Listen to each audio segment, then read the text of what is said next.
अस्सलाम वालेकुम फ्रेंड्स, ये क्लास 10th का एनसीईआरटी बुक है। ये देखिए, चैप्टर एक्सरसाइज है 2.2। चैप्टर का नाम है पॉलिनोमियल। यहाँ लिखा हुआ है पॉलिनोमियल। मैं ये थर्ड क्वेश्चन सॉल्व करके दिखाऊंगी कैसे सॉल्व करना है। क्वेश्चन क्या कह रहा है, find the zeros of the following quadratic polynomial and verify the relationship between the zeros and the coefficient. हमें क्या निकालना है, ये जितने भी पहले ही गिवन बता दिए, ये क्वाड्रेटिक पॉलिनोमियल है। तो क्वाड्रेटिक पॉलिनोमियल किसे कहते हैं, जिसका डिग्री 2 हो। देखिए इन सब में जो डिग्री है वो 2 है, मतलब डिग्री 2 का मतलब क्या, हाईएस्ट पावर जो है ना इन सब पॉलिनोमियल एक्सप्रेशन में, वो क्या है, हाईएस्ट पावर 2 है। देखिए तो ये डिग्री 2 है, यानी कि क्वाड्रेटिक पॉलिनोमियल है। और इसका हमें क्या निकालना है, जीरोज निकालना है। तो मैं आपको एक चीज़ बता दूं, अगर डिग्री 2 है तो उसका जीरोज भी 2 आएगा, और अगर डिग्री 3 है तो उसका जीरोज 3 आएगा। तो हमें पहले ही समझ में आ गया कि ये डिग्री 2 है, तो इसका मतलब इसके 2 जीरोज आएंगे। ठीक है, तो अब यहाँ देखिए इस क्वेश्चन को मैं आपको सॉल्व करके दिखाती हूँ कैसे करना है। तो क्वेश्चन देखिए, मैं यहाँ पर लिख लेती हूँ। थर्ड है ये 6x² माइनस 3 माइनस 7x। ठीक है, ये क्वेश्चन है। तो ये हमारा क्वाड्रेटिक पॉलिनोमियल है। यहाँ पर आप ध्यान दीजिएगा कि क्या ये ऑर्डर में है, ऑर्डर में नहीं लिखा हुआ है। देखिए यहाँ पर ऑर्डर में कैसे नहीं, क्योंकि 6x² के बाद ये -3 आ रहा है। ठीक है, उसके बाद -7x है, क्योंकि आप देखे होंगे पॉलिनोमियल एक्सप्रेशन में कि जो कांस्टेंट टर्म होता है वो सबसे आखिरी में लिखा होता है। ठीक है, और इसका एक और तरीका है कि कोई भी पॉलिनोमियल एक्सप्रेशन होता है वो डिक्रीजिंग ऑर्डर में होता है, मतलब कि जो पावर होती है एक्स की ना, वो डिक्रीजिंग ऑर्डर में लिखी होती है। तो देखिए यहाँ पर एक्स का पावर, यहाँ पर डिक्रीजिंग का मतलब क्या होता है, बड़े से छोटा। तो देखिए यहाँ पर एक्स का पावर क्या है, 2 है। तो अब इसके बाद फिर कौन सा इसका एक्स का पावर देखेंगे, इसका पावर 1 है, तो यानी कि इसके बाद ये लिखा होना चाहिए। तो ये ऑर्डर में नहीं है, तो पहले हम इसको डिक्रीजिंग ऑर्डर में लिखेंगे। तो डिक्रीजिंग ऑर्डर में देखिए, हम इसके डिक्रीजिंग ऑर्डर में किसको लिखेंगे, एक्स के पावर को। तो एक्स का पावर हाईएस्ट क्या है, 2 है, उसके बाद क्या है, ये 1 है, इसका पावर 1 माना जाएगा, तो आप इसको लिखेंगे। ठीक है, तो ये हमारा डिक्रीजिंग ऑर्डर में लिख लिया गया है। ठीक है, अगर आप इसको डिक्रीजिंग ऑर्डर में नहीं लिखेंगे, इस बात पर आपने ध्यान नहीं दिया और आप इसी पर ध्यान देंगे, तो आप इसको फैक्टराइज कर ही नहीं पाएंगे। आप सोचते रह जाएंगे कैसे इसको फैक्टराइज करें। तो सबसे पहले आप जो भी पॉलिनोमियल एक्सप्रेशन दिया हुआ है उसको आप देख लीजिए कि वो ऑर्डर में है कि नहीं, डिक्रीजिंग ऑर्डर में। ठीक है, अब देखिए ये हमारा क्वाड्रेटिक पॉलिनोमियल है, तो इसको हम ऐसे लिख सकते हैं, px = ये। ठीक है, ये हमारा आ गया। अब हम क्या करेंगे, पहले ये लिख दिया। जीरोस निकालने के लिए आपको पहले ये जो एक्सप्रेशन दिया हुआ है इसको आपको फैक्टराइज करना पड़ेगा। फैक्टराइजेशन आपको आना चाहिए, ये हम लोगों ने 8th और 9th में पढ़ लिया है। तो देखिए इसको फैक्टराइज कैसे करेंगे। तो फैक्टराइजेशन करने का क्या तरीका है, आप ये वाला पहला टर्म और इसमें लास्ट टर्म देखिए, इस पहले टर्म में और लास्ट टर्म में नंबर क्या है, एक 6 है और दूसरा क्या है, 3 है। तो 6 × 3 क्या हो जाएंगे, हमारे 18 हो जाएंगे। ठीक है, 18 आया। तो अब 18 जिस टेबल में आते हैं आप उसको लिख दीजिए।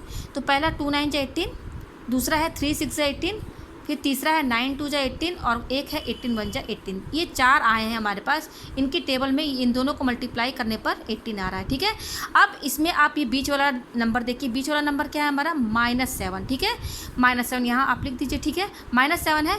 अब इन्हीं 1 2 4 ठो आए ना, इन चारों में आप वो 2 नंबर लीजिए, वो सेलेक्ट कीजिए नंबर जिसको कि आप माइनस करने पर 7 आ जाए। जैसे कि अगर हम ये ले 6 और 3, अगर हम 3 और 6 को ऐड करेंगे तो 3 + 6 क्या हो जाएगा, 9। तो 9 तो है नहीं, यहाँ -7 होना चाहिए, 7 आना चाहिए, 7 समझ लीजिए। तो 7 तो आ नहीं रहा है। अगर आप इसको प्लस करेंगे तो 9 आएगा, अगर माइनस करेंगे तो 3 आएगा। तो ये तो कैंसिल हो गया, ये तो होगा नहीं। अब ये देखिए 9 × 2, तो 9 × 2 क्या है, अगर 9 में से 2 आप माइनस करेंगे तो ये 7 आ जाएगा। इसका मतलब कि हम ये वाला नंबर लेंगे। ठीक है, और ये इसमें ये देख लीजिए 18 × 1 है, अगर 18 को 1 प्लस करेंगे तो ये 19 होगा, तो ये तो गलत हो गया, ये तो होगा नहीं। तो ये वाला नंबर होगा और दूसरा ये होगा 2 × 9। इसमें भी देखिए 2 × 9 है, तो 9 में से 2 माइनस कर दीजिए तो 7 आ जाएगा। मतलब कि ये नंबर और ये नंबर सही है, यानी कि 2 नंबर हमें मिल गया, एक 9 और एक 2। तो अब 9 और 2 आ गया, हमें क्या लाना है, -7।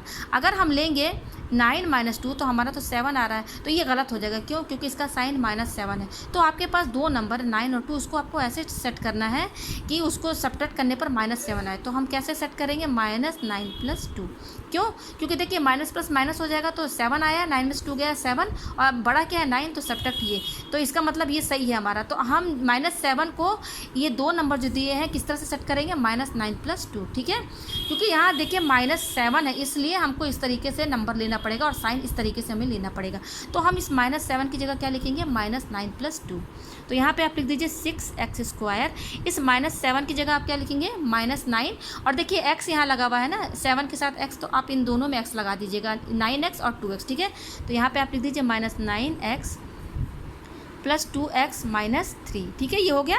अच्छा, अब इन दोनों में क्या कॉमन आ रहा है? इन दोनों में हमारा कॉमन आएगा 3 कॉमन आएगा, 3x। तो कैसे कॉमन आएगा? आप इसको 6 को आप लिख दीजिए 2 × 3, ठीक है। मैं बिल्कुल पूरा डिटेल में आपको समझा रही हूँ। 6 को लिख दिया 2 × 3 और x को x × x लिख दिया, ठीक है। -9 को हम लिख सकते हैं 3 × 3 और ये × x। ये देखिए इन दोनों के बीच में मल्टीप्लिकेशन का साइन है, ठीक है, इन दोनों के बीच में मल्टीप्लिकेशन का साइन है, +2 × x और ये 1 × 3 लिख दीजिए, ठीक है। ये लिख दिया आपने। तो देखिए इसमें कॉमन क्या आ रहा है? 3 इसमें भी है, 3 इसमें भी है, तो 3 निकल गया। 1x इसमें भी है, 1x इसमें भी, तो 3x बाहर निकल गया। तो कॉमन कैसे निकालेंगे? देखिए इसमें 1 2 3 4 टर्म है इसमें, तो 4 टर्म है तो 2 टर्म का पेयर बना लीजिए, ठीक है, पेयर बना लिया। तो इन दोनों में देखिए 3x कॉमन आ रहा है, तो अंदर क्या बचेगा? 2x माइनस और 3x तो बाहर निकल गया, तो अंदर 3 बचेगा, फिर प्लस। अच्छा, इन दोनों में क्या कॉमन आ रहा है? इन दोनों में कोई भी कॉमन नहीं, लेकिन 1 तो कॉमन सब में होगा। इसमें भी 1 कॉमन है, अगर हम इसको 1 × 2 लिख दे तो 1 इसमें कॉमन निकलेगा, तो 1 बाहर निकाल दीजिए और अंदर क्या बचेगा? सेम यही नंबर बचेगा, 2x - 3। अगर आप फैक्टराइजेशन सही कर रहे हैं तो जो चीज़ यहाँ पर ब्रैकेट में रहेगी वही चीज़ सेम नंबर यहाँ पर भी रहेगा, ठीक है।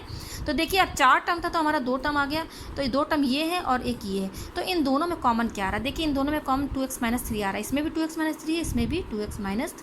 तो 2x - 3 है, बाहर निकाल लीजिए, तो अंदर क्या बचेगा? इसमें से 2x - 3 बाहर निकल गया, तो बचा 3x और प्लस ये बाहर आ गया है, तो ये 1। तो ये हमारा हमने इसको फैक्टराइज किया, तो फैक्टराइज करने पर हमारा क्या आ रहा है? 2x - 3 और 3x + 1 आ रहा है, ठीक है, ये हमारा आ गया। अब हमें क्या निकालना? फाइंड द, क्वेश्चन क्या कह रहा है हमारा? Find the zeros of the following quadratic polynomial. तो जीरोस निकालने का तरीका क्या है? जीरोस निकालते कैसे हैं? जीरोस होता है px = 0। ये इस फार्मूले से जीरोस निकलते हैं। तो px = 0 और px हमारा क्या है? ये है, इसको 0 के बराबर कर दीजिए। अब यहाँ से आप x की वैल्यू निकाल लीजिए। तो देखिए ये दोनों जो है, इन दोनों का प्रोडक्ट 0 के बराबर आ रहा है, इसका मतलब कि ये भी 0 के बराबर होगा, ये भी 0 के बराबर होगा। तो इसको आप अलग अलग लिख दीजिए ऐसे, ठीक है, और इसको भी लिख दीजिए 3x + 1 = 0। तो देखिए यहाँ से x की वैल्यू क्या आएगी? ये -3 जब इधर जाएगा = के, तो +3 हो जाएगा, तो ये हो जाएगा 2x = 3। तो x की वैल्यू क्या आ जाएगी? क्योंकि हमें केवल x की वैल्यू चाहिए, तो 2 इसके साथ मल्टीप्लाई में है, तो 2 क्या हो जाएगा? डिवाइड में आ जाएगा, ठीक है। उसी तरह से यहाँ पर भी देखिए 3x = ये +1 इधर जाएगा, तो -1 हो जाएगा। तो हमारी x की वैल्यू क्या आ जाएगी? x = -1 अपॉन, और 3 जो है मल्टीप्लाई में है, तो 3 डिवाइड में हो जाएगा, = के इधर जाएगा, तो ठीक है हमारा। तो हमारा 2 जीरोज़ आ गया x की। देखिए ये जो 2 वैल्यूज़ आई है ना x की, इसी को जीरोज़ कहते हैं। जीरोज़ का मतलब क्या? ये x की वो 2 वैल्यूज़ है जिनको आप इसमें अगर पुट करेंगे ना, तो ये पूरी टर्म 0 के बराबर हो जाएगी, ठीक है। तो ये हमारे 2 जीरोज़ आ गए। हमारा इसका एक क्वेश्चन हमारा सॉल्व हो गया, जीरोज़ निकल गया। लेकिन जीरोज़ लिखने का तरीका क्या है? ये क्वाड्रेटिक पॉलिनोमियल है, तो क्वाड्रेटिक पॉलिनोमियल के जीरोज़ कैसे लिखते हैं? अल्फ़ा एंड बीटा के टर्म्स में लिखते हैं, ठीक है। तो हमने अल्फ़ा क्या मान लिया? ये 3/2, यही अल्फ़ा और बीटा है हमारे। ये अल्फ़ा हो गया 3/2 और बीटा हमारा क्या हो गया? -1/3, ठीक है। अल्फ़ा एंड बीटा ये हमारे 2 जीरोज़ आ गए, तो ये सॉल्व हो गया। अब दूसरा हमें क्या सॉल्व करना है? Verify the relationship between the zeros and the coefficient. तो देखिए इसके लिए आपको स्टेप बाय स्टेप कैसे लिखना है वो आना चाहिए समझ में। तो सबसे पहले यहाँ पे मैं वो लिख देती हूँ कि मेरा एक्सप्रेशन क्या था? Quadratic polynomial 6x² - 7x -3। ये ऑर्डर में लिखा होना चाहिए। आप अगर ऑर्डर में नहीं तो आपको लिखना पड़ेगा। देखिए मैंने ऑर्डर में यहाँ लिख दिया है, तभी आपका आंसर सब सही आएगा, ठीक है। तो ये px से हमारा ये है। अब हमें वेरीफाई करना है, तो वेरीफाई करने का क्या तरीका है? तो वेरीफाई करने का तरीका है सम ऑफ द जीरोस और प्रोडक्ट ऑफ द जीरोस। तो मेरा सम ऑफ द जीरोस क्या, जीरोस मेरा क्या आया था? अल्फ़ा की वैल्यू क्या आई थी? 3/2, यहाँ पर आप लिख दीजिए, और बीटा की वैल्यू क्या आई है? -1/3। ये देखिए बीटा की वैल्यू मेरी क्या है? -1/3। ये मैंने यहाँ पे सब लिख दिया है। अब वेरीफाई करने का तरीका क्या है? तो क्वाड्रेटिक पॉलिनोमियल में वेरीफाई करने के लिए हमें सम ऑफ द जीरोस समझ में आना चाहिए और प्रोडक्ट ऑफ द जीरोस समझ में आना चाहिए। तो देखिए सम ऑफ द जीरोस, अच्छा सम ऑफ द जीरोस का मतलब कि हमारे 2 जीरोस आए हैं अल्फ़ा और बीटा, इन दोनों को सम कर देंगे, यानी कि अल्फ़ा + बीटा, तो वही हमारा सम ऑफ द जीरोस होगा, यानी कि अल्फ़ा + बीटा। तो सम ऑफ द जीरोस का मतलब क्या है, दोनों का प्लस सम, तो अल्फ़ा प्लस बीटा, तो हमारी अल्फ़ा कितनी है 3/2 प्लस बीटा कितनी है -1/3। ये माइनस में है तो हमेशा ब्रैकेट में लिखा कीजिए, ठीक है। तो 3/2 और ये हो जाएगा प्लस माइनस -1/3। इसका एल्सियम लीजिए, तो ये हो जाएगा 3 2 6, ये हो जाएगा 9 माइनस और ये हो जाएगा 2, तो ये हो जाएगा हमारा -7/6, ठीक है। ये हमारा है sum of the zeros alpha plus beta. अब एक और तरीका है सम ऑफ द जीरोस निकालने का, उसका फॉर्मूला है आपको याद करना पड़ेगा। सम ऑफ द जीरोस का निकालने का तरीका है minus coefficient of x upon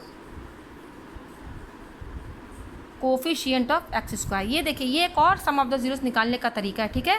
ये जो क्वाड्रेटिक पॉलिनोमियल है ना, इसी में से निकालना है हमें, ठीक है। तो ये एक तो ये था सम ऑफ द जीरोस निकालने का तरीका, इजीली हमने दोनों जीरोस को सम कर दिया निकाल के। एक और है माइनस, ये फॉर्मूले में ही माइनस लगा हुआ, coefficient of x upon coefficient of x square. अब ये जान लीजिए कोफिशिएंट ऑफ एक्स किसे कहते हैं, तो पहले तो आप यहाँ माइनस लिख दीजिए कोफिशिएंट ऑफ एक्स। तो आपका जो क्वाड्रेटिक पॉलिनोमियल है ये, इस पर ध्यान दीजिएगा, कोफिशिएंट ऑफ एक्स, यानी कि आप एक्स का टर्म देखिए, एक्स का टर्म कौन सा है इसमें, जिसमें केवल एक्स लगाओ, तो ये एक्स का टर्म ये आ रहा है, ये देखिए साइन के साथ देखिएगा, आप अलग लिख दीजिए -7x। ये है टर्म हमारा कोफिशिएंट ऑफ एक्स वाला जो टर्म है हमारा -7x है। तो हमें कोफिशिएंट ऑफ एक्स यानी कि एक्स का कोफिशिएंट पता करना है। तो एक्स का कोफिशिएंट का मतलब एक्स के साथ जो नंबर मल्टीप्लाई है, मतलब इस एक्स के साथ क्या नंबर मल्टीप्लाई में है -7, तो ये होगा कोफिशिएंट, ये है एक्स का कोफिशिएंट। तो ये तो माइनस फार्मूले में ही था, और कोफिशिएंट ऑफ एक्स हमारा क्या है -7, तो आप -7 ब्रैकेट में लिखिएगा, ठीक है, अपॉन ये क्या बोल रहा है कोफिशिएंट ऑफ एक्स स्क्वायर। तो कोफिशिएंट ऑफ एक्स स्क्वायर, तो आप एक्स स्क्वायर वाला टर्म देखिए, एक्स स्क्वायर वाला टर्म क्या है हमारा 6x², इसको अलग से लिख दीजिए यहाँ पर, ठीक है। तो कोफिशिएंट ऑफ एक्स स्क्वायर यानी कि एक्स स्क्वायर के साथ जो नंबर मल्टीप्लाई है, कौन सा नंबर है मल्टीप्लाई 6, तो ये हो गया कोफिशिएंट, क्या हो गया 6 हो गया। तो यहाँ पर आप क्या लिख देंगे 6, ठीक है। तो ये देखिए, ये माइनस और ये माइनस, इन दोनों के बीच में मल्टीप्लिकेशन का साइन है, माइनस माइनस प्लस, तो ये हो जाएगा 7/6। तो यहाँ पर आप देख सकते हैं सम ऑफ द जीरो जब हमने प्लस करके निकाला तो वो हमारा क्या है यहाँ पर, सॉरी ये 9 में से 2 गया 7 बचा, ये 7 होगा, माइनस नहीं है 7/6 है, यहाँ मैंने गलत किया था, 9 में से 2 गया 7 और सब बड़ा क्या है +9 है, तो इसका साइन प्लस है, तो ये 7/6 होगा। तो यहाँ पर आप देख सकते हैं सम ऑफ द जीरोस हमारा 7/6 आया है, और हमने सम ऑफ द जीरोस फार्मूले से निकाला, मतलब कोफिशिएंट वाला फार्मूले से निकाला, उसमें भी 7/6 है, तो ये वेरीफाइड हो गया। अब एक और है प्रोडक्ट ऑफ द जीरोस, वो भी चेक करना होगा हमें। तो प्रोडक्ट ऑफ द जीरोस निकाल लीजिए, जैसे सम ऑफ द जीरोस ये निकाला था ना, तो प्रोडक्ट ऑफ जीरोस क्या होगा, जैसे सम ऑफ द जीरोस हमने दोनों जीरोस को सम कर दिया, प्रोडक्ट ऑफ द जीरोस यानी कि दोनों जीरोस को आप प्रोडक्ट कर दीजिए, यानी कि अल्फा बीटा। ये अल्फा और बीटा के बीच में क्या साइन है, इनटू, प्रोडक्ट का मतलब होता है मल्टीप्लिकेशन, ठीक है, प्रोडक्ट का मतलब होता है मल्टीप्लिकेशन। तो अल्फा इंटू बीटा, अल्फा की वैल्यू क्या है हमारी 3/2 और इंटू बीटा की वैल्यू क्या है -1/, तो इसको ब्रैकेट में लिखिए, इन दोनों को मल्टीप्लाई कर दीजिए, तो ये हो जाएगा -3/6। क्या आ गया हमारा -3/6 आ गया हमारा। सिमिलरली अब प्रोडक्ट ऑफ जीरोस निकालने का एक और तरीका है कोफिशिएंट के टर्म में, वो है constant term upon coefficient of x square, ठीक है। ये है प्रोडक्ट ऑफ द जीरोस, एक और तरीका है निकालने कांस्टेंट टर्म। इसमें देखिए कांस्टेंट टर्म क्या है, कांस्टेंट टर्म जो जिसमें एक्स ना लगा हो, सिंगल वैल्यू हो, सिंगल नंबर हो, वो ये है कांस्टेंट टर्म, और साइन क्या है -3, तो ये क्या हो जाएगा -3 अपॉन और कोफिशिएंट ऑफ एक्स स्क्वायर, जो कि मैंने आपको यहाँ समझा दिया था। कोफिशिएंट ऑफ एक्स स्क्वायर हमारा क्या है, एक्स स्क्वायर का टर्म ये है, इसके साथ मल्टीप्लाई किया है 6, तो ये कोफिशिएंट हमारा क्या हो गया 6 हो गया। इसको सॉल्व करेंगे तो ये आ जाएगा -1/2। तो देखिए यहाँ पर प्रोडक्ट ऑफ द जीरोस हमने निकाला, इसको आप कैंसिल कर दीजिए तो -1/2 आएगा, -1/2, और इसमें भी -1/2 आया, यानी कि इसमें वैल्यू सेम आए हैं, तो ये हमारा वेरीफाइड हो गए। तो यही तरीका है निकालने का इसका, ठीक है। मुझे उम्मीद है आपको ये क्वेश्चन समझ में आ गया होगा।